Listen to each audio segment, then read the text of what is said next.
नमस्कार, मी संजय आवटे. आवाज महाराष्ट्राचा विशेष कार्यक्रमात आपलं स्वागत. आज पुन्हा नवी गाज, नवा आवाज. पेशावरच्या घटनेनं निर्माण झालेली शोक व्याकुळता अद्यापही कायम आहे. एवढ्या निरागस चिमुरड्यांवर अशा प्रकारचा हल्ला होऊच कसा शकतो असा प्रश्न घराघरात विचारला जातोय. अस्वस्थ आहे प्रत्येक जण. दहशतवाद आता कोणत्या थरापर्यंत जाऊन पोहोचलाय याचा यापेक्षा भयानक पुरावा आणखी कोणता असेल? आज जे पाकिस्तानात घडलं ते उद्या आपल्या गावात झालं तर ज्या दहशतवाद्यांनी हा हल्ला केला त्यांचा धर्म कोणता? जी मुलं बळी पडली त्यांचा धर्म कोणता? दहशतवादाला जात नसते, दहशतवादाला धर्म नसतो, तरीही जात, धर्म, वंश यांच्या आधारावर दहशतवाद उभा राहतो. त्याच आधारावर नरसंहार होतो. हिटलरनं नरसंहार केला, नथुराम गोडसेनं महात्मा गांधींचा खून केला, इस्रायलनं मानवी मूल्य पायदळी तुडवली, पंजाबात हिंसाचाराचा आगडोंब उसळला. आज इस्लामी दहशतवादानं नंगा नाच सुरू केला आहे. ज्या अमेरिकेचा दहशतवादाला विरोध आहे त्याच अमेरिकेनं दहशतवादाला कसं खतपाणी घातलं याला इतिहास साक्ष आहे. धर्माच्या अधिष्ठानावर देश उभा राहिला असता तर पाकिस्तानसारखा देश कोसळला का असता? पाकिस्तान वेगळा झाला भारतापासून कारण होतं धर्म, पण मग तोच पाकिस्तान का दुभंगला? काल म्हणजे 16 डिसेंबरलाच 1971 मध्ये बांगलादेश वेगळा झाला पाकिस्तानपासून. या दोन देशांमध्ये घनघोर युद्ध झालं. त्यांचे धर्म कुठले होते? या उलट ज्या भारतात बांगलादेशपेक्षा अधिक मुस्लिम राहतात तो भारत मात्र झेपावला दिमाखात. आता हे सिद्ध झालंय की धर्म हा राजकारणाचा पाया असू शकत नाही, धर्म हा देशाचा आधार असू शकत नाही. धर्म ही प्रत्येकाची खाजगी गोष्ट आहे आणि कुठलाही धर्म द्वेष नाही शिकवत. तरीही धर्माच्या नावानं द्वेषाचं राजकारण उभं करण्याचा प्रयत्न होतो. या देशामध्ये होतो. या देशात एवढ्या मोठ्या संख्येने हिंदू आहेत, मुस्लिम लोकसंख्याही तेवढीच मोठी आहे, पण या देशातल्या सामान्य माणसानं कधीच धार्मिक राजकारणाला थारा नाही दिला. त्यांनी सर्वसमावेशक राजकारणाच्या दिशेनंच प्रवास केला आणि म्हणून भारत आणि पाकिस्तान हे दोन देश जन्माला आले एकाच वेळी, पण त्यांचा प्रवास मात्र दोन दिशांनी झाला. मजहब नहीं सिखाता आपस में बैर रखना हे तत्वज्ञान आहे भारताचं आणि हाच आहे आजच्या चर्चेचा विषय. धर्माच्या नावावर का उसळतो आगडोंब हिंसाचाराचा? खरा धर्म कोणता? म्हणून हा थेट संवाद. कवी म्हणतो, गैरों से कहा तुमने, गैरों से सुना हमने, कभी हमसे कहा होता, कभी हमसे सुना होता. तर बोलूया थेट. आणि आपल्यासोबत आहेत नामवंत राम पुनियानी आपल्यासोबत आहेत बेलापूर स्टुडिओमधून. ज्येष्ठ विचारवंत आहेत राम पुनियानी. कायमच धार्मिक सहिष्णुता आणि राष्ट्रीय एकात्मता याच्या अनुषंगाने त्यांनी काम केलेलं आहे. फादर फ्रान्सिस दिब्रिटो अतिशय महत्त्वाचे लेखक आहेत मराठीतले, ते आहेत आपल्यासोबत बेलापूर स्टुडिओमधून. त्याचप्रमाणे नाशिकमधून अब्दुल कादर मुकादम आपल्यासोबत लवकरच जॉईन होतील. सामाजिक कार्यकर्ते विश्वंभर चौधरी पुण्यातून आपल्यासोबत असणार आहेत. पुण्यातून आपल्यासोबत अनीश चिश्ती हे देखील असणार आहेत. ज्येष्ठ विचारवंत आहेत, इस्लामचे अभ्यासक आहेत अनीश चिश्ती, ते आपल्यासोबत असणार आहेत. त्याचप्रमाणे नागपूरमधून MIMचे आमदार इम्तियाज जलील हे आपल्यासोबत असणार आहेत. राष्ट्रवादी काँग्रेसच्या आमदार विद्या चव्हाण या देखील आपल्यासोबत असणार आहेत नागपूरमधून. आणि भाजपचे प्रवक्ते माधव भंडारी हे आपल्यासोबत आहेत मुंबई लाईव्ह युनिटमधून. आणि आपण सुरू करतो आहोत ही चर्चा. खरा तो एकची धर्म, धर्माच्या नावावर हे सगळं काय चाललेलं आहे आणि हे सगळं सुरू असेल तर आत्ता प्रवास कुठल्या दिशेनं चाललेला आहे, आपल्याला काय करायला पाहिजे? मला सगळ्यात पहिल्यांदा जायचं आहे माधव भंडारींकडे. माधव भंडारी, एकूण जे काही चाललंय पाकिस्तानमध्ये किंवा सगळीकडे जे चाललंय, ही सगळी चर्चा सुरू आहे, मला एक सांगा, धर्माच्या नावावर जे राजकारण उभं राहतं, धर्माच्या नावावर जेव्हा देश उभा राहतो तेव्हा याच प्रकारच्या गोष्टी घडत असतात आणि म्हणून राजकारणातनं धर्म कालबाह्य झाला पाहिजे, एक नव्या प्रकारची मांडणी केली पाहिजे असं तुम्हाला वाटतं का? राजकारणाचा आणि धर्माचा संबंध आपण अनेक वर्षापूर्वी सोडून दिलेला आहे आणि भारतामध्ये धर्माच्या आधारावरती राज्य उभं राहिलं असा इतिहास गेल्या 2-3 हजार वर्षांचा नाही. राज्यकर्त्यांचा धर्म असा जेव्हा शब्दप्रयोग केला जातो तेव्हा आपण आज ज्या अर्थाने धर्म हा शब्द वापरतो त्या अर्थाने नाही, तर राज्य चालवण्याचं कर्तव्य जे आहे त्याला राज्यकर्त्यांचा धर्म म्हटलेला आहे. पण आता आपण तेवढ्या बारक्या चर्चेमध्ये जाऊ शकत नाही, कारण एवढी चर्चा, एवढा बारकावा समजून घेण्याची परिस्थिती आपल्याकडे राहिलेली नाही. आपण धर्म म्हणजे आज ज्या धर्माच्या भिंती आपल्या समोर आहेत त्याच मान्य केलेल्या आहेत. धर्मशब्दाचा अर्थ आपण संकुचित करून टाकलाय. त्यामुळे मी आता त्या चर्चेत जात नाही. आपण आज ज्या पद्धतीच्या दहशतवादाचा अनुभव घेतो आहोत आणि ज्या दहशतवादाच्या निमित्ताने आपण आज चर्चा करतो आहोत, तो दहशतवाद मात्र सरळ सरळ धर्माच्या नावाने उभा राहिलेला दहशतवाद आहे, हे आपण विसरता कामा नये. ज्या संघटनेने हत्याकांड केलं त्या संघटनेने कुठेही पश्चाताप व्यक्त केलेला नाही, त्या संघटनेने कुठेही आपली चूक झाली म्हटलेलं नाही. उलट त्यांनी असं सांगितलंय की आम्ही मुद्दाम मुलांना मारलं, कारण आमच्यावरती काय संकट येतात हे लोकांना कळलं पाहिजे म्हणून आम्ही मुलांना मारलं. म्हणजे त्यांनी ह्या मुलांची कत्तल ही जाणून बुजून अत्यंत विचारपूर्वक थंड डोक्याने केलेली कत्तल आहे आणि त्याला त्यांनी धर्माचा मुलामा दिलेला आहे.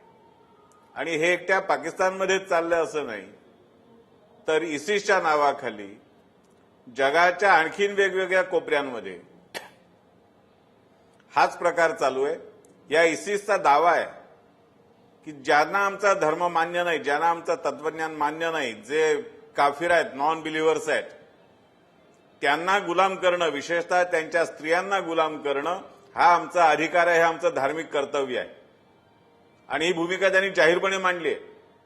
आणि त्यांनी जाहीरपणे मांडलेल्या या भूमिकेला भारतामधल्या बोलघेवड्या धर्मनिरपेक्षतावाद्यांनी कुठेही विरोध केलेला माझ्या पाहण्यात ऐकण्यात आलेला नाही. भारतामध्ये या सगळ्या विषयाकडे बघण्याची परिस्थिती आणि दृष्टी अत्यंत विकृत आहे. आपण सत्य स्वीकारायला तयार नाही, आपण सत्य उघड्या डोळ्यांनी बघायला तयार नाही, ही आपली भारतामधली अडचण आहे. आणि त्यामुळे आज या दहशतवादाच्या विषयाची चर्चा जर करायची असेल तर सत्य उघड्या डोळ्याने स्वीकारण्याची मानसिकता ठेवून आपण ती चर्चा केली पाहिजे, तर या चर्चेतून काहीतरी निष्पन्न होऊ शकेल.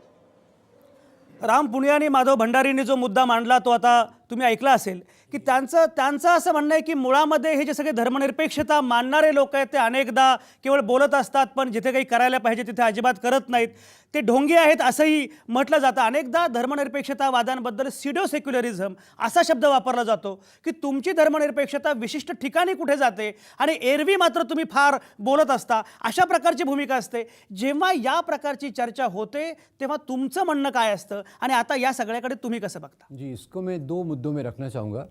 पहली बात तो ये है कि भारत में आज़ादी के आंदोलन के पहले दो प्रकार के राष्ट्रवाद थे. एक राष्ट्रवाद था जो मोटे तौर पे डॉक्टर अंबेडकर, भगत सिंह और गांधी ने प्रतिनिधित्व किया, जिसको हम इंडियन नेशनलिज्म, भारतीय राष्ट्रवाद कहते हैं. दूसरी तरफ मुस्लिम लीग, हिंदू महासभा, आरएसएस ने हिंदू राष्ट्रवाद की कल्पना रखी और वो हिंदू राष्ट्रवाद की कल्पना आज भी कही जाती है. ये एक बात. तो दूसरी बात जो हम आतंकवाद की कहते हैं, इसको धर्म के नाम से कैसा जोड़ा गया. ये बात आपने जो शुरू में प्रस्तावना में रखा, धर्म का किसी दुनिया के किसी भी धर्म का आतंकवाद से कोई लेना देना नहीं है. पहली बात यह है कि आतंकवाद में बेगुनाह लोग मारे जाते हैं और कोई भी दुनिया का धर्म बेगुनाह लोगों को मारने की इजाज़त नहीं देता. अब ये जो पिछले 15-12 साल से, ख़ास तौर से 11 सितंबर 2001 के बाद से इस्लाम को किसी प्रकार से धर्म के साथ जोड़ा गया है. और ये जो जोड़ा गया है ये अमेरिका के तेल के कुओं पर कब्ज़ा जमाने की राजनीति के कारण है. मैं आपको थोड़ी सी जानकारी दे दूं कि शीत युद्ध के ज़माने में एक तरफ रशिया था, एक तरफ अमेरिका था. और रशियन फ़ौजों ने जब अमेरिका के खिलाफ़ अफ़गानिस्तान पे कब्ज़ा किया तो उस समय रशियन फ़ौजों का मुकाबला करने के लिए अमेरिका ने कुछ मदरसों में वहाबी इस्लाम के नाम पर नौजवानों को खड़ा किया, जो पहले मुजाहिदीन, बाद में तालिबान, बाद में अल-कायदा, बाद में ISIS के रूप में आज मौजूद हैं. तो ये दुनिया में जो राजनीति है, राजनीति ने आतंकवाद का रूप लिया है और इसमें मुख्य तौर से तेल के कुओं पर कब्ज़ा जमाना, ये जो अमेरिका की मंशा है, उसके आधार पे ये हुआ. फिर 9/11 2001 जिस भी कारण से हुआ हो, उसके बाद एक सबसे खतरनाक बात जो हुई, अमेरिकन मीडिया ने इस्लाम और आतंकवाद को जोड़ दिया. इसलिए कई बार हम लोग शब्द का इस्तेमाल करते हैं इस्लामिक आतंकवाद, जो अपने आप में गलत है. मैं आपको बताना चाहता हूँ कि बाकी धर्मों के बहुत विशेषज्ञ होंगे, पर इस्लाम भी बेगुनाह लोगों को मारने की इजाज़त नहीं देता. एक सरल सा उदाहरण आपको बताऊं, कुरान की सूरा 5 आयत 32 ये बताती है कि अगर आप एक भी बेगुनाह व्यक्ति को मारते हो तो वो पूरी इंसानियत को मारने के समान है. तो आज ये जो चल रहा है इसका मुसलमानों से कोई लेना देना नहीं है. ये एक छोटा तबका है मुसलमानों के अंदर का जो अपने ही समाज की बुराई के लिए खड़ा है. वो ये नहीं देखता कि वो किसको मार रहा है, क्यों मार रहा है, क्योंकि उनके दिमाग में एक भ्रष्ट प्रकार के धर्म की समझ को डाला गया है। और डाला किसने? डाला उन मदरसों ने जो अमेरिका के पैसे से चलते थे। यहाँ आपको ये भी बता दूं कि ओसामा बिन लादेन जो था, ओसामा बिन लादेन के पिता और जॉर्ज बुश के पिता, इनकी तेल की कंपनी में पार्टनरशिप थी।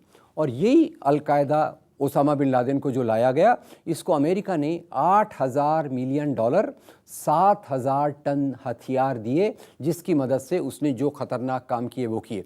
और एक प्रकार से एक बार जब दिमाग में इस प्रकार से गलत विचार आ जाते हैं तो वो गलत विचार एक कैंसर का रूप धारण करके समाज में ले जाते हैं। तो जब हम इस प्रकार के आतंकवाद की निंदा करते हैं, साथ में दो चीज़ों का ख्याल रखना चाहिए। नंबर एक, इस आतंकवाद का किसी भी धर्म से कोई लेना देना नहीं है, इस्लाम से भी लेना देना नहीं है, बिल्कुल खास बात। नंबर दो, ये जो आतंकवादी हैं ये मुस्लिम समाज का प्रतिनिधित्व नहीं करते। मैं इसके उलट जाके कहूँगा कि इनके कारण ही मुस्लिम समाज को आज सबसे ज़्यादा कठिनाई का सामना करना पड़ता है, क्योंकि लोगों के मन में भावना आ गई है कि ये तो मुसलमान हैं, मुसलमानों के कारण आतंकवाद होता है। तो कहीं भी कोई घटना हुई तो जाके कुछ मुसलमान नौजवानों को पकड़ना, बेगुनाह लोगों को बहुत दिन तक जेल में डालना, ऐसी बहुत सारी घटनाएं भारत में भी हुई है।